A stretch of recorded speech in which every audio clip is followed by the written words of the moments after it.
What's up, y'all? Welcome back to Get to the Points. I'm Dan Titus. That's Justin Henry. And today we're going to talk about the playoffs. That's because the Yahoo Fantasy Playoffs start week 21. So we got to get you guys prepared for this playoff race. Jay, what's up with you, man? How's the week going? Man, week's going good. Playoff time is here. This is the time I get most excited about. We got a long season. It's already past us, and now we have the fantasy playoffs. This is for all the marbles. So this is the time to get dialed in. I'm excited. That's right. So we're going to talk some strategy, and then I know you guys probably have some start, stash, and cut questions. We will answer them here today. So let's talk about high-level strategy, for example. Both of us are in a competitive league. We earn those bye weeks. So there's probably a couple different strategies depending on what your situation is, right? But I think if we're talking overall strategy here, I usually try to think about it in terms of what's going to win me the week. How do I get 5 categories in category leagues, and how can I accumulate the most points in points leagues? And I think at a high level, just break it down like this. Quantity matters, but quality is better. I want to be targeting the teams that play on the least amount of games on those days, right? Target the lighter slates because that's where you're going to get a competitive advantage over your league mate or whoever team you're playing against. And then I would also say, make sure you're paying attention to what your strengths and weaknesses are. Go back, look in the history of the league. How did you fare against that opponent?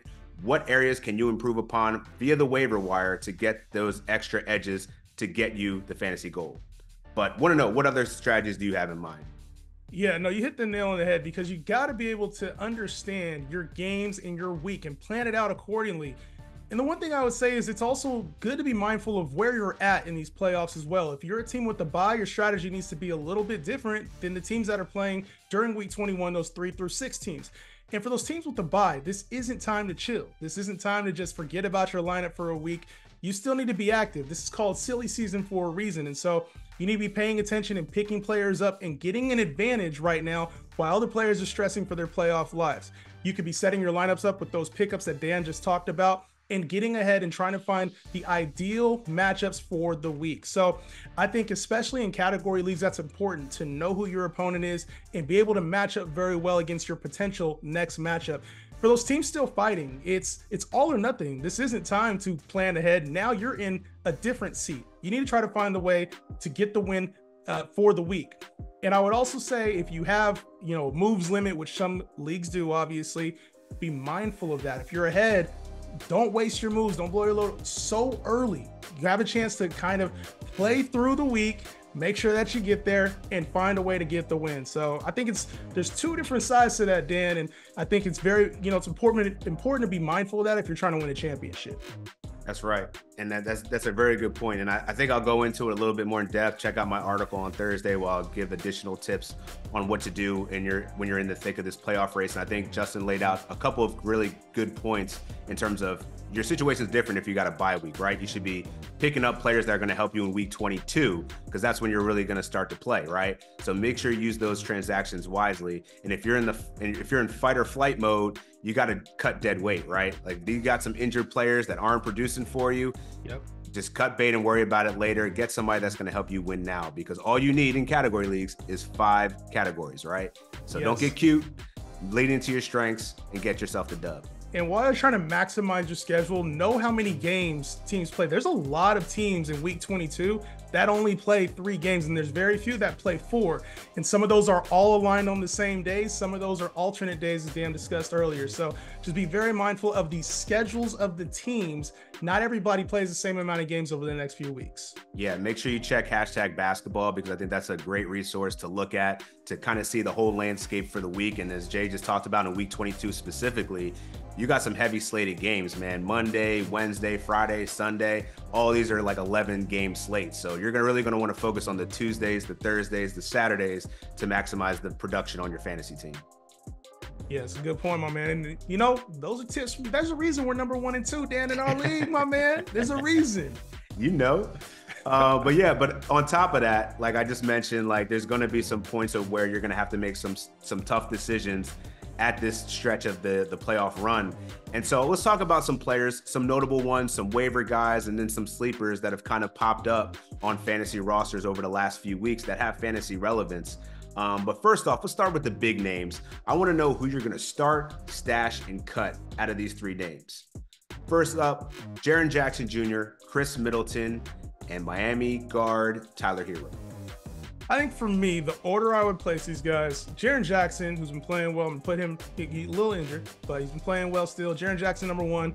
Chris Middleton, we're still waiting on him to get back. I'd put him as my stash. And then Tyler Hero, unfortunately, would be my cut right now, just due to his, little uncertainty with his injury.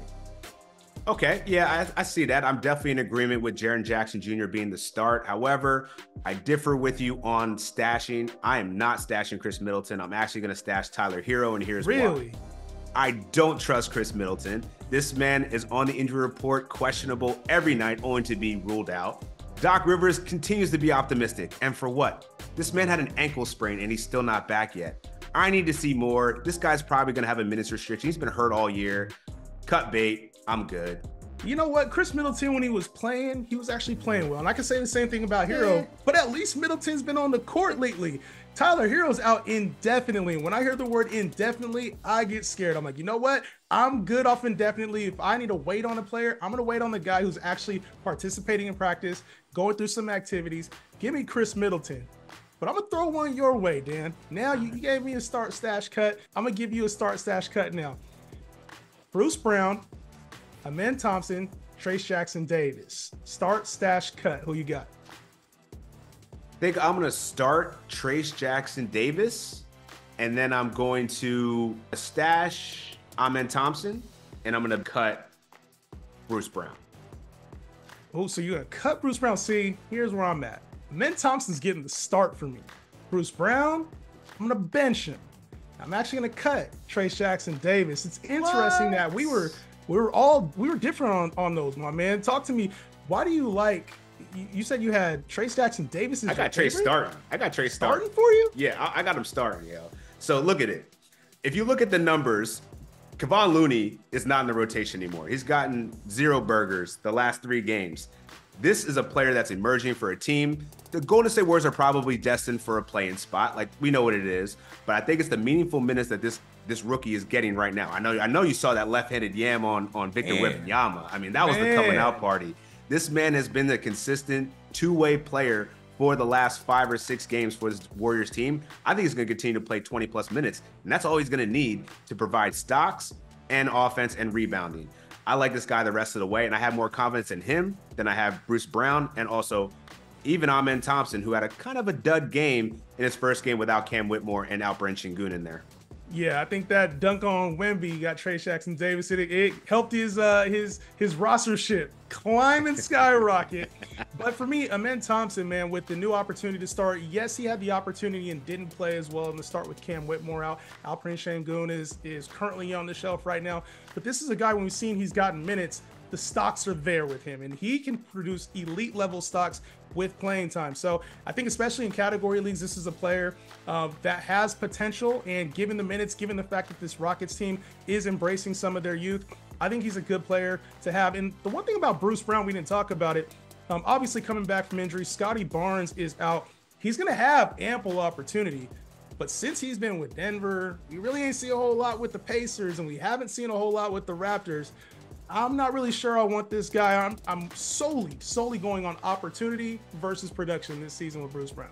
Likewise. I mean, I'm pretty much good on moving on Bruce Brown. To me, he's like a fringe guy that, hey, if the Toronto Raptors have a nice quality game on a light slate, sure, maybe I'll rock with him. But I definitely have more confidence in TJD and Amen Thompson the rest of the way. And as you stated for Amen, like, I mean, I think the sky's the limit for this kid. We know what he can do on both sides of the ball. Won't really help you from a shooting perspective, but I think that there's going to be a lot of opportunity for him to shine down the stretch and really show what he can do on both sides of the ball. So yeah, I think we're aligned at least on we believe in Amen Thompson. Yes. TJD and Bruce Brown. Yeah. I think we're both TJD, we're close enough. We know what he's gonna do on the floor, but Bruce Brown just had 38 minutes. You know me, I'll be looking at the minutes, man. The minutes are speaking to me. That's right. The minutes and the volume always matters in the end. So let's talk about that, because I think that there's one player here, and we just saw that Kawhi Leonard left Tuesday's game with back spasms. Don't know how long he's going to be out or potentially miss, but Ty Lue did say that he may not even be able to travel on this road trip. He doesn't know yet. So What are you doing with Norman Powell, Aaron Nesmith, and Vasily Micic? I think with Aaron Nesmith, he's a start. Came back from injury. He's looking better now. I think I'm going to go with the opportunity in Norman Powell just because, like you said, Kawhi is out. Russ is out. There's more opportunity there. And then Big Meech. Big Meech. He's going to be my cut, even though he's playing well right now. Okay, we agree. Aaron Nesmith is the start. I like where his opportunity lies with Ben Mathurin now out for the season.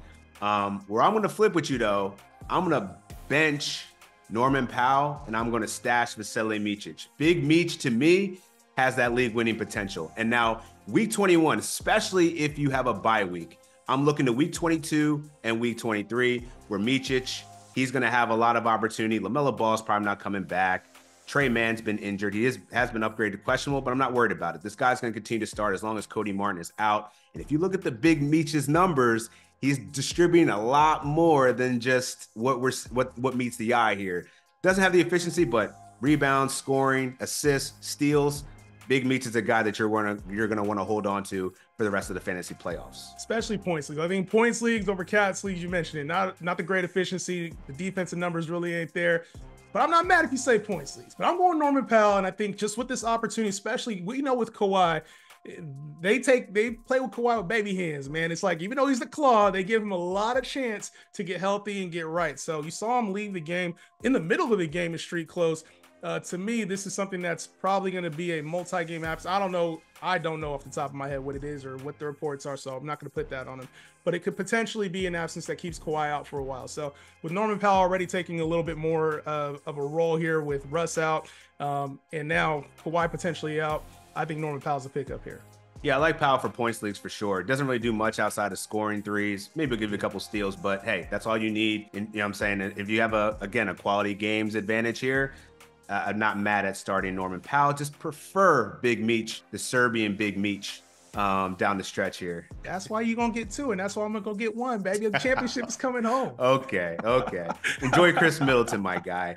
All right, y'all.